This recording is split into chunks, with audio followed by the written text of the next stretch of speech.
Ma'am, laminin na. Punas ko matanong ako. Umiiyak at tila nanginginig na sa lamig. Ganito nakita ang isang bagong silang na sanggol sa isang drainage canal sa Sitio Lico, Barangay Atyat, Lawak, Pangasinan. Walang saplot na makita ang sanggol at nakakabit pa ang umbilical cord nito. Ayon sa barangay, pauwi na galing sa isang lamayan ang dalawang binata pasado 1:00 ng madaling araw nang makarinig sila ng iyak ng bata. Natakot pa umano sila kaya't agad silang nagtawag ng barangay officials. Tumambad sa kanila ang bagong silang na sanggol. Agad naman itong kinuha, binalkot sa tela at nilinisan bago idala sa pagamutan. May narinig silang umiiyak sa loob ng drainage. Ang akala nila pusa daw. Tapos yung tinignan nila, natakot pa sila. Ang akala nila, tiyanak. Kaya tumakbo sila.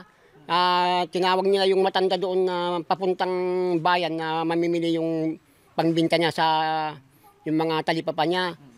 Tapos yung matanda naman, yun ang tumawag yung BHW sa pumunta kay Kagawad.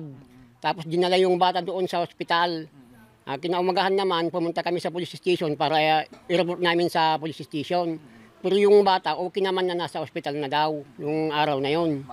Maayos na yung kalagayan niya. Buti hindi umulan. Regular umano ang monitoring ng mga barangay health workers sa mga buntis sa kanilang barangay, kaya't naniniwala sila na hindi residente ng Barangay Atyat ang magulang na nagabandona sa sanggol. Sa pagkakalam ko, sir, hindi taga rito kasi yung listahan ko na isa na lang yung buntis ko. Tapos pinamonitor ko naman is up to now, buntis pa rin siya, hindi pa rin siya nanganganakan. Kung pwede lang sana yung mga buntis na walang asawa or anak, panindigan na lang dahil wala namang kasalanan yung baby. Desidido naman itong alagaan at apunin ng Kagawad na siyang unang nagresponde sa bata. Sa ngayon, patuloy umano ang pakikipag-usap ng Barangay Kagawad sa mga otoridad ukol sa pagsasaayos at paglalakad ng mga dokumento. Okay na yung bata. Malakas na, lumididi na rin yun. Sir, bakit niyo po naisip to na kayo na lang po yung parang pagkakita mo pa lang yung bata, talagang awa na yung tapos kinausap ko naman yung mga bata at saka yung miss ko, kinawiling naman sa okay naman. Bali, ngayon yung umpisa namin dahil nakuha na namin yung police report at saka yung barangay report, dadali na lang namin sa abogado, then pupunta na kami sa DSWD. Kasalukuyang nasa Urdaneta District Hospital ang bata na nasa malusog at maayos na kalagayan. Pinangalanan ang munting anghel na si Baby Jacob.